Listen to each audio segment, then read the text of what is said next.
My landlord made a PowerPoint presentation calling me a shower terrorist and forced me to shower at 3 a.m. because the sound of running water was giving him pipe anxiety and disrupting his sleep. My landlord called an emergency tenant meeting to discuss me being a shower terrorist. It all started in the first week of moving in, when my landlord Gerald knocked on my door at 6 a.m. with his face so red I could have mistaken him for a tomato.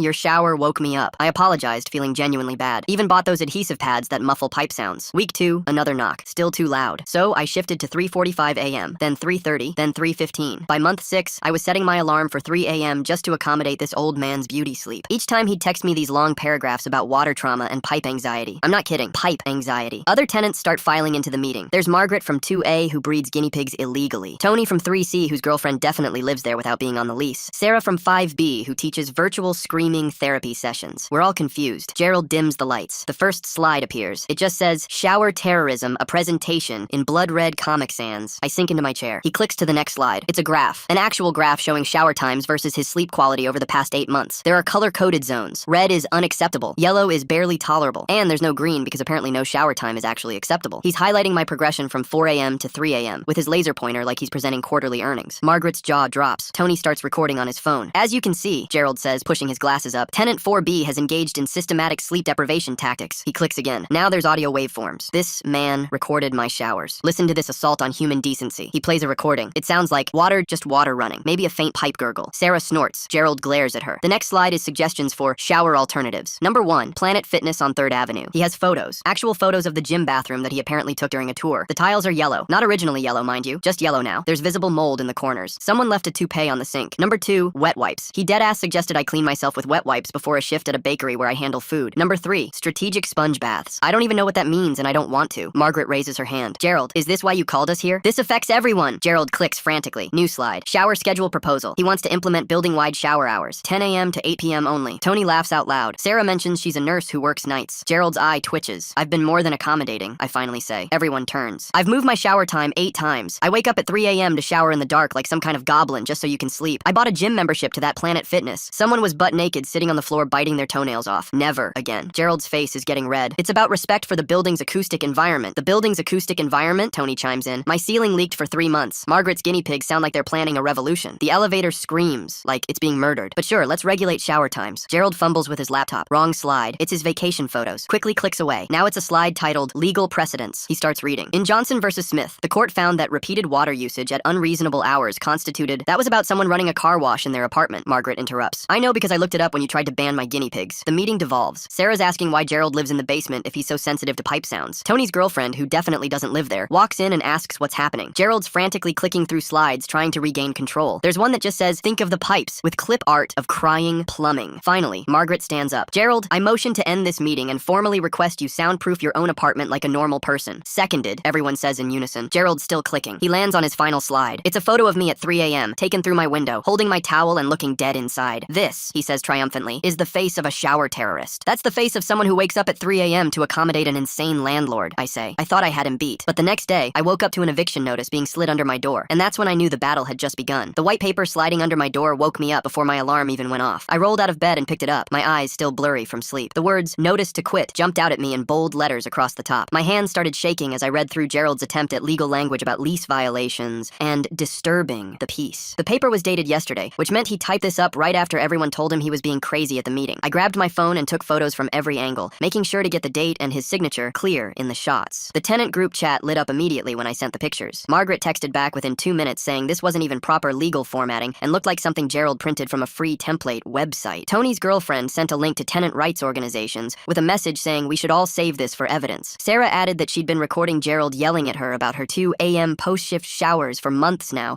and had a whole folder of recordings on her phone. My stomach churned as I sat at my kitchen table with my laptop, eating yesterday's stale donuts from the bakery while Googling tenant lawyers. Most of them wanted consultation fees of $300 just to talk, which was money I didn't have after paying for that stupid gym membership Gerald made me get. I finally found a legal aid number that offered free intake appointments, but the earliest slot was next week. That afternoon, I decided to try talking to Gerald like adults, so I walked down to his basement door and knocked. He answered wearing a sleep mask pushed up on his forehead like some kind of weird headband. Before I could even speak, he launched into this whole speech about acoustic terrorism and how I was destroying his circadian rhythms with my shower schedule. I kept my phone recording in my pocket the whole time as he ranted about water trauma and pipe vibrations traveling through the building's infrastructure. The next morning, I dragged myself to my 4 a.m. bakery shift, running on maybe 3 hours of sleep, because I'd been up reading tenant law websites websites. My hands shook while I was frosting cupcakes, and Roy noticed right away, asking if everything was okay. When I told him about the eviction notice and the whole shower situation, he just shook his head and said he needed reliable workers who could focus on their jobs. After my shift, I stopped at the hardware store and downloaded a decibel meter app on my phone. That night at 3 a.m., I measured my shower at exactly 42 decibels, which is quieter than a library. For comparison, I measured the elevator grinding and screeching at 78 decibels, and someone's TV through the wall at 65 decibels. I made a whole spreadsheet with timestamps and readings from different spots in the building. Margaret showed up at my door the next evening with a cardboard box full of papers she'd printed at the library. She spread them out on my coffee table, showing me cases where landlords got fined for harassment, and one where a tenant won $10,000 in damages for sleep deprivation caused by unnecessary complaints. We spent 2 hours going through everything with a highlighter, marking the parts that matched our situation. Tony knocked on my door later that week with his phone out, showing me pictures he'd taken of Gerald photographing him and his girlfriend from the basement window. Turns out Gerald had been documenting everyone coming and going from the building for months, taking pictures of us like some kind of creepy private investigator. We realized he was building files on all of us, not just me, probably looking for any excuse to raise rent or kick people out. The tenant group chat exploded when Sarah posted screenshots of city housing codes she'd found online. According to the official regulations, you can't have a legal bedroom right next to the boiler room because of carbon monoxide risks and fire safety rules. Gerald's whole basement setup was completely illegal, which suddenly made his pipe anxiety make way more sense since he was literally sleeping inches away from them. I called 311 to report the housing code violations, but they transferred me 3 times before someone finally took my complaint. The person on the phone said an inspector would come within 30 days, which felt completely useless when I had an eviction notice sitting on my counter right now. I filed the complaint anyway and wrote down the reference number on a sticky note. Margaret started organizing the other tenants, creating a shared document where everyone could add their Gerald stories and evidence. Tony added photos of the ceiling leak that went unfixed for 3 months, while Gerald complained about water sounds. Sarah uploaded her recordings of Gerald banging on her door at 2 a.m., telling her that her post-shift showers were giving him PTSD. Even the quiet couple from 3B added a note about Gerald entering their apartment without notice to check the pipes while they were at work. The evidence kept piling up, painting a picture of a landlord who was more interested in controlling every aspect of our lives than actually maintaining the building. I'm fascinated by how Gerald made actual graphs and audio recordings of shower sounds. How long did he spend making those slides? The way he photographed everyone through windows makes me wonder what started this weird obsession with controlling everything in the building. Tony pulled out his phone during our hallway meeting and started typing right there. He said we needed to track everything with timestamps and proof. Within 10 minutes, he had a shared Google Doc set up and sent the link to everyone's phones. Margaret added the first entry about Gerald entering her apartment without warning last month. Sarah typed about him calling her at midnight to complain about her walking too loud. The quiet couple from 3B wrote about finding Gerald in their kitchen when they came home early from work. By the next morning, we had 20 entries. By that evening, we had 43. Gerald must have noticed us talking more because the next day, a laminated sign appeared in the hallway. Big red letters said, "Shower hours 10 a.m. to 8 p.m. only," with his signature at the bottom. Margaret walked by, stopped, and just ripped it right off the wall. She folded it up and put it in her purse for our evidence folder. An hour later, Gerald put up another one. Alice from 3B took that one down too. He kept putting them up and we kept taking them down. I finally got my legal aid appointment 3 days later. The office was in a strip mall between a nail salon and a tax place. Denise Mahoney looked at my eviction notice and actually started laughing. She pointed at the paper and explained it wasn't even legally formatted. There was no court filing number, which meant Gerald just typed it up himself and thought it would work. She agreed to take my case and started typing up a cease and desist letter right there while I watched. The letter went out the next day, and Gerald got it 2 days after that. Denise wrote that his eviction notice was invalid and his harassment had to stop immediately. She requested mediation through the city's housing dispute program and mentioned potential damages for harassment and illegal surveillance. She specifically noted the photo he took of me through my window at 3 a.m. 2 days later, I noticed something new in the hallway when I got home from work. A camera was mounted on the wall pointing directly at my door. It was one of those obvious fake ones from the dollar store with a blinking red light that ran on batteries. The message was clear though. I took photos from every angle and texted them to Denise. She added them to our harassment file and said to keep documenting everything. Ralph Mercier from City Housing finally showed up the following week. He spent 3 hours going through the whole building with a clipboard and a camera. He found 17 violations, including Gerald's illegal basement bedroom that didn't have proper windows for fire escape. The elevator that had been temporarily out of service for 2 years was another violation. Gerald followed him around the whole time, making excuses about permits being in process and repairs scheduled for next month. Ralph just kept writing on his clipboard and taking photos. The next day at the bakery, Roy called me into his office. He said I seemed distracted lately and needed to focus more on my work. He was cutting my hours, taking away my Tuesday and Thursday shifts. That meant I was losing almost $300 a week. The timing wasn't a coincidence since Gerald's nephew worked at the same bakery in shipping. I couldn't prove anything, but losing those shifts meant I'd be short on rent. The irony of maybe not affording rent while fighting an illegal eviction wasn't lost on me. Alice organized a tenant meeting that weekend in her apartment. We elected her as president of our new tenant association and voted to withhold rent until repairs were made. Denise warned us about the risks when Alice called her on speaker, but helped us set up an escrow account to show good faith. We'd deposit our rent there instead of paying Gerald directly. Strange things started happening after that. My hot water would cut out every night at exactly 11 p.m. Sarah's electricity would flicker whenever she turned on her TV. The couple from 3B lost heat for 3 hours every morning. Tony set up a camera pointing at the basement door, and we watched the footage together on his laptop. There was Gerald at 10:55 p.m. walking into the utility room with a flashlight. 5 minutes later, my hot water was gone. The next morning, Tony's Tony's camera showed him going back down at 5 a.m., right before the heat came back on for 3B. I went to the hardware store and bought a cheap shower head with a built-in shutoff valve and rubber gaskets for the pipes. The guy at the store said it would make my shower almost silent. I installed it that night and tested it at 3 a.m. You could barely hear the water running even with your ear against the wall, but Gerald still texted me 20 minutes later, complaining about the noise disrupting his sleep. I kept the receipt for the shower head and the installation instructions. I photographed his text message and forwarded everything to Denise. She said to keep saving everything because we were building a strong case. Gerald didn't know it yet, but every text, every fake camera, every utility shutdown was just giving us more ammunition. The escrow account was growing with everyone's rent money, and Ralph's inspection report was due any day. We were ready for whatever came next. 2 days later, my phone rang while I was kneading dough at the bakery. The number wasn't saved, but the area code looked local. I wiped flour off my hands and answered. The woman on the other end introduced herself as Charlotte DuPont from the property management company. Her voice was tight and professional, but I could hear stress underneath. She said someone had posted a video of Gerald's presentation online, and it was getting attention. She wanted to meet immediately to discuss the situation. I told her I'd only meet if my lawyer Denise could come. Charlotte paused for a long moment, then agreed to meet us at a coffee shop downtown the next morning. After hanging up, I checked Twitter on my break. Tony had posted the whole shower terrorism PowerPoint with the caption, "My landlord made a whole presentation about shower crimes." The tweet had 12,000 likes already. People were making memes out of Gerald's crying pipe clip art. Someone had turned the graph into a shirt design. The comments were brutal. The next morning, Denise met me outside the coffee shop wearing her serious lawyer outfit. Charlotte was already inside at a corner table with a folder and 2 cups of untouched coffee. She stood when we walked in and her handshake was quick and nervous. Before we even sat down, she opened the folder and pushed papers toward me. The header said, "Confidentiality and Release Agreement." Denise picked it up and started reading while Charlotte talked fast about reputation management and moving forward positively. The agreement basically said I wouldn't post anything online about Gerald or the building in exchange for some vague promise to address concerns. Denise set the papers down and looked Charlotte straight in the eye. She said we weren't signing anything and started listing demands. Gerald needed to be removed as building manager. The building violations needed immediate repairs. The illegal eviction attempts had to stop. Charlotte's face got paler with each point. She kept saying she'd consider our position and consult with upper management. We left without signing anything. That afternoon, Gerald called me directly, which surprised me since we'd been communicating through lawyers. His voice sounded different, tired and shaky. He started talking about how he hadn't slept well in 3 years because of the pipes. Every drip and gurgle reminded him of a flood that destroyed his childhood home. He described nightmares about water rising through the floors. For a second, I actually felt bad for him. Then he called me a shower terrorist again and demanded I admit I was doing this on purpose. I hung up. 3 days later, Ralph showed up at the building with official paperwork. He gathered all the tenants in the lobby and read from his clipboard. The building had 30 days to fix 12 major violations, including exposed wiring, mold remediation, and fire escape repairs. Then he turned to Gerald, who was standing in the corner turning red. Ralph said the basement wasn't legally zoned for residential use. Gerald would need to find legal housing within 2 weeks. Gerald's face went from red to purple. He started yelling about tenant conspiracies and how we'd all orchestrated this attack. Ralph just kept writing on his clipboard while Gerald ranted about shower terrorism and persecution. That night, I found another notice under my door. This one claimed I owed $50 for excessive hallway moisture from wet footprints. The letterhead looked exactly like the fake eviction notice with the same wonky formatting. I took a photo and added it to my harassment folder, which was getting so thick the manila folder could barely close. The next morning, Tony knocked on my door grinning. He showed me his phone where his TikTok of Gerald's presentation had 50,000 views. He'd added funny commentary over each slide, and people were losing it in the comments. Someone had started a hashtag shower terrorism that was trending locally. News outlets were picking it up. A reporter from Channel 7 had messaged Tony wanting an interview. Within hours, Charlotte was emailing me directly instead of going through Denise. The subject line said, "Urgent resolution opportunity." She offered 3 months free rent if we could put this behind us quietly. No admission of wrongdoing, but immediate action on repairs. The email had a desperate tone like someone whose boss was breathing down their neck. I forwarded it to Denise without responding. Denise called me within minutes. She said not to respond to any direct communication from Charlotte or anyone from the management company. Everything needed to go through her now. She also warned me not to post anything online myself. Internet points felt good, but we needed admissible evidence for court, not viral videos. This is it, the moment everything shifts. Gerald's world is crumbling as every single move he makes becomes evidence against him. The tenants have turned from victims into warriors, and watching them organize with such precision gives me chills. Watching Gerald get roasted online felt like justice, but Denise was right. I agreed to stay quiet online, even though every fiber of me wanted to add my own commentary. 2 mornings later, I found an anonymous note under my door. The handwriting looked familiar, the same weird slanted letters from Gerald's maintenance notices. It said to stop making trouble or I'd regret it. No signature, but the paper smelled like the musty basement. I called the police non-emergency line and filed a report. The officer who came seemed bored until I showed him my 3-inch thick folder of harassment documentation. He took photos of everything and gave me a case number. The next day, a locksmith van pulled up outside the building. The guy had a work order to change the basement lock for security purposes. Margaret saw him first and called everyone down. We blocked the basement door and demanded to see proper documentation. The locksmith admitted Gerald had called him directly and paid cash. He didn't have any official work order from the management company. Tony filmed the whole thing while we sent the locksmith away empty-handed. The next morning, I dragged myself to the bakery at 2:45 a.m. since my alarm was still set for my usual pre-shower wake-up time. My coworker Lisa saw my face and immediately told me to go home and sleep. She said she'd cover my shift and wouldn't tell the boss. I almost started crying right there behind the counter. I went home and slept until noon for the first time in 6 months. When I woke up, I grabbed a box of the fancy pastries we only make on weekends and brought them to into Lisa's apartment. She opened the door and just hugged me while I stood there holding the box and trying not to completely break down from exhaustion. 2 days later, Alice called an emergency tenant meeting where we drafted a formal demand letter to the management company. The letter required immediate soundproofing of all water pipes, establishment of clear, quiet hours that respected all work schedules, and Gerald's compliance with standard housing codes. Alice printed it on official tenant association letterhead she'd made at the copy shop. Tony said he'd record the delivery for evidence. We all walked down to the basement together, and Alice knocked on Gerald's door. He opened it wearing a bathrobe and holding a clipboard with more shower time charts. Alice held out the letter, but Gerald crossed his arms and refused to take it. She placed it on the ground by his door, and Tony got a clear shot of it sitting there. Alice took photos from 3 different angles showing the letter, the door number, and the timestamp on her phone. Gerald slammed the door so hard the walls shook. Charlotte from the management company showed up the next day with a proposal. She said they'd pay for half the pipe insulation if tenants covered the other half through a special assessment. We spent 2 hours in the community room arguing about it. Margaret said she couldn't afford an extra $300 this month. Tony's girlfriend, who definitely wasn't supposed to be living there, pointed out that the building should pay for all of it since they'd ignored the problem for years. Sarah pulled up rental laws on her phone, showing that habitability issues were the landlord's responsibility. We voted to table the decision until we could get legal advice. I spent that night looking up lawyers and thinking about starting a GoFundMe to cover legal fees and maybe moving costs if things got worse. The shame of asking strangers for money made my stomach hurt, but I was running out of options. Sarah texted me suggesting we could raise money for the whole tenant association's legal battle instead of just my situation. She said people love supporting groups fighting bad landlords. I stared at my phone for an hour trying to decide if my pride was worth more than getting out of this nightmare. Our next tenant meeting was supposed to be private, but Gerald showed up anyway carrying a briefcase and looking defensive. Sarah had prepared something special. She pulled out her laptop and connected it to Margaret's TV. The first slide showed decibel readings from my 3 a.m. shower compared to normal city sounds. My shower registered at 42 decibels, while the garbage truck at 5 a.m. hit 78 decibels. Gerald immediately said her phone app wasn't scientifically calibrated. Sarah clicked to the next slide showing she'd borrowed an actual sound meter from her friend who worked in construction. The data was even more clear with professional equipment. My shower was quieter than the refrigerator humming in the community room. Gerald's face turned red and he started yelling about how we didn't understand water acoustics. Alice had to bang on the table 3 times to restore order. Sarah kept going with her presentation, showing a full week of building noise measurements. The elevator hit 85 decibels every time someone used it. Tony's music practice barely registered through the walls at 38 decibels. The street traffic outside averaged 70 decibels all day long. My 3 a.m. shower was literally the quietest regular sound in the entire building. Gerald tried to argue that water sounds were different and more disturbing, but nobody was buying it anymore. People actually started clapping when Sarah finished. 3 weeks later, we finally got our mediation appointment with someone named Marilyn Sloan from the Housing Dispute Resolution Center. She wore a gray suit and had this calm way of talking that made everyone settle down. She proposed initial terms that seemed reasonable to everyone except Gerald. The building would soundproof the basement apartment at no cost to Gerald. All tenants could use water facilities 24 hours a day for hygiene needs, and clear conduct rules would be established for both landlords and tenants. Gerald objected to every single point. He said soundproofing would damage the historical character of the basement. He claimed unlimited water access would bankrupt the building. He insisted the current conduct rules were sufficient, even though there weren't any written rules at all. Marilyn took notes the whole time he ranted, occasionally raising her eyebrows but staying professional. During the second mediation session, things got weird. Gerald was explaining why he needed to monitor water usage when he accidentally mentioned he'd been sleeping in the laundry room instead of his apartment. Marilyn stopped writing and looked up. Charlotte's mouth fell open. Even Tony stopped recording for a second. Gerald tried to backtrack, but it was too late. He admitted he'd moved a cot next to the main water pipe to monitor for leaks and unusual usage patterns. He said it was for safety monitoring and building protection. Marilyn asked how long this had been going on. Gerald mumbled something about 6 months. The same amount of time I'd been living there and showering at increasingly insane hours. Marilyn wrote several pages of notes after that revelation. Denise from the Tenant Association had been quiet through all of this, but she'd been busy. She filed a formal harassment claim and repair petition with Housing Court. The papers got served to Charlotte at the management company office. Suddenly, Charlotte became very cooperative. She called an emergency meeting with her supervisors about what she kept calling the Gerald situation. She promised immediate action and asked if we'd consider settling outside of court. We said we'd think about it, but Denise kept the court date. The clerk scheduled our hearing for 6 weeks out because of case backlog. 6 weeks felt like forever when I was still waking up at 3 a.m. and dealing with Gerald's daily complaints. I marked the date on my calendar with a red circle and tried to keep living normally. I went to work, came home, showered at 3 a.m. and counted down the days. Every night I'd cross off another day and tell myself I just had to make it a little bit longer. The problem was that things got worse before they got better. 3 days into the wait, I overslept after spending most of the night recording Gerald banging on pipes at 2 a.m. with a wrench. I'd set up my phone to capture the sounds and filled out another incident report for Denise while Gerald clanged away in the basement. By the time I finished documenting everything and finally fell asleep, my alarm had been going off for 20 minutes. I threw on my work clothes and ran to the bakery, but Roy was already standing at the front counter with his arms crossed. He handed me a yellow paper without saying anything. Written warning for tardiness. Third strike meant termination. I couldn't lose this job on top of everything else. The stress was making my hands shake while I mixed dough and I kept dropping things. Roy watched me from his office and wrote notes on a clipboard. I started showering at 4 a.m. again, even though it killed me to give Gerald that win. My alarm went off at 3:30 every morning, so I could be ready for work by 5. I kept a notebook by my bed and wrote down every single accommodation I made. Date, time, reason. The judge would see how reasonable I was being. Gerald still complained, but now it was about the aggressive water pressure and the hostile soap bubbles. I'm not making that up. He actually wrote hostile soap bubbles in a text at 4:17 a.m. 2 weeks into waiting for court, something unexpected happened. Charlotte from building management sent an email to everyone in the building. The subject line said, "Regarding recent tenant concerns." She wrote that management had reviewed multiple complaints about harassment and intimidation tactics. Without naming Gerald directly, she outlined that any further documented incidents of tenant harassment would result in immediate lease review. She mentioned legal liability and property damage from unauthorized basement modifications. Gerald's makeshift bedroom in the utility room was definitely not up to code. For the first time since this started, management was actually doing something. Gerald sleeping next to the water pipes for 6 months really takes keeping tabs on your tenants to a whole new level. Imagine choosing pipe noise over your actual bed just to monitor someone's shower schedule. The other tenants started talking in the hallway about their own problems with Gerald. Tony mentioned the time Gerald tried to ban him from using the front door after 9 p.m. Sarah talked about Gerald measuring her grocery bags to make sure she wasn't overloading the stairs. We were all dealing with this. The court date arrived and then immediately got pushed back. The clerk called the morning we were supposed to appear and said the judge had an emergency. New date in 3 weeks. 9 total weeks of waiting while Gerald kept being Gerald. He'd moved out of the basement after Charlotte's email, but now lived in the empty unit on the second floor. He still heard my shower through the ceiling and still texted complaints. Meanwhile, management finally scheduled the soundproofing they'd been promising for years. Workers would come on Saturday to install pipe dampeners and insulation in the walls. They said it would take the whole weekend and create a lot of dust. I packed a bag and asked Alice if I could crash at her place. She lived in a normal building with normal neighbors who didn't care when people showered. The construction crew showed up at 7 a.m. Saturday with drills and saws. They cut holes in the walls to access the pipes, and the dust went everywhere. My allergies went crazy just from being in the building for 5 minutes to grab extra clothes. Alice made me tea while I sat on her couch sneezing. We watched movies and joked about starting a support group for people who survived PowerPoint presentations about their shower habits. She said we could call it Shower Survivors Anonymous and make our own slides about recovering from Comic Sans trauma. I stayed 2 nights while they finished the work. When I finally went back, the building looked like a construction zone, but the pipes were wrapped in special foam. I tested the shower at midnight just to see. It was actually quiet. You could barely hear the water running even if you pressed your ear to the wall. Gerald still complained though. He sent a text saying the water energy was disturbing his sleep, not the sound, the energy. He'd moved his whole bedroom setup to the opposite side of his apartment, but claimed he could still feel the aquatic vibrations. Old habits are hard to break, I guess. The mediation happened a week before the rescheduled court date. Denise suggested we try it to avoid the actual hearing. We sat in a conference room while a mediator went through everyone's concerns. After 3 hours of back and forth, we actually reached an agreement. Gerald couldn't harass me about shower times anymore. I got full access to the building for normal repairs and maintenance. The lease confirmed 24/7 shower rights with reasonable use, which meant not running it for 6 hours straight or something crazy. Gerald had to stay out of the laundry room when other tenants were using it. Management agreed to provide white noise machines for anyone who wanted them. It wasn't perfect, but it was something. The legal aid lawyer kept my costs super low, but I still needed to make up for all the hours I'd lost dealing with this mess. I picked up weekend shifts at another bakery across town. Friday through Sunday, I worked at my regular place, then Saturday and Sunday afternoons at the second location. The exhaustion was real, but at least now I was tired from actual work instead of waking up at 3 a.m. to accommodate a crazy landlord. The TikTok video Sarah posted during the meeting had gotten 2 million views, but people moved on to other drama within a week. Local news stopped calling. The internet's attention span is pretty short, but something good came from it because a tenant union reached out with resources and information about our rights. They sent pamphlets and connected us with other buildings dealing with similar issues. The viral moment was over, but the real organizing work was just beginning. 2 weeks later, the apartment next to mine finally got rented, and I watched this guy hauling boxes up the stairs all afternoon. He looked about my age and had one of those expensive smoothie blenders that probably cost more than my monthly grocery budget. That first night at 11 p.m., I heard it whirring through the wall and making this grinding noise like someone was trying to blend rocks. The sound went on for 15 minutes straight. I put my ear to the wall and could hear him dumping ice cubes in and starting it up again. The next morning, Gerald was already in the hallway when I left for work, and his face had that familiar red color. He started complaining about the new guy before I even said hello. I just nodded and kept walking while he followed me down the stairs, talking about noise violations and proper kitchen hours. Margaret passed us on her way up, and we made eye contact for half a second. She rolled her eyes so hard I thought they might fall out. Tony was checking his mail and heard Gerald's whole rant about the blender. He coughed to cover up his laugh. The new tenant kept using his blender every night around the same time, and Gerald kept complaining to anyone who would listen. We all just let him talk and went about our business. My lease renewal came in the mail 3 days later, and I opened it standing right there in the lobby. The rent was going up 3%, which was exactly what the law allowed. No crazy increase or hidden fees or anything weird, just the standard bump that happens every year. I did the math on my phone, and it came out to $42 more per month. Not terrible, but not great either when you're already stretching every paycheck. I had to decide if I wanted to sign for another year or start looking for a new place. The thought of moving made my stomach hurt, but the thought of dealing with Gerald for another 12 months wasn't much better. I folded the paper and stuck it in my pocket. That night, I pulled out an old shoebox from under my bed and wrote "Moving Fund" on it with a Sharpie. I started going through my closet and pulling out stuff I never wore anymore. Old jackets and shoes and random things I'd bought and forgotten about. I took photos of everything and posted them online for sale. The bakery manager asked if anyone wanted extra shifts the next day, and my hand shot up before she even finished talking. I picked up 3 extra morning shifts that week and 2 more the week after. My feet hurt constantly, and I smelled like bread even after showering, but the envelope in the shoebox was getting thicker. I sold my old laptop for $80 and a leather jacket I'd worn twice for 50. Every dollar went straight into the box. I calculated that if I kept this pace for 6 months, I'd have enough for first month, last month, and security deposit somewhere else. It wasn't fair that I had to leave when Gerald was the problem, but sometimes you have to pick your battles. At 3:30 a.m., my alarm went off like always, and I dragged myself to the shower. I could hear the white noise machine humming from Gerald's apartment below as the water warmed up. I took my usual 10-minute shower and waited for the knock that always came. Nothing, just the white noise and the sound of pipes settling. I got dressed and ready for work in the dark like I'd done hundreds of times before. Before leaving, I grabbed my notebook and wrote down the shower time like I'd been doing for months now. The log was getting pretty thick with dates and times and little notes about Gerald's complaints. I set my alarm for my shift and noticed the moving fund envelope had another $20 in it from yesterday's sales. The battle might be over, but at least I knew what my rights were now and had the tenant union's number saved in my phone. What a ride that was. I've really loved exploring all these questions and possibilities with you. Thanks for letting me share a bit of my curiosity along the way. If you made it to the end, drop a comment. I love reading all your comments.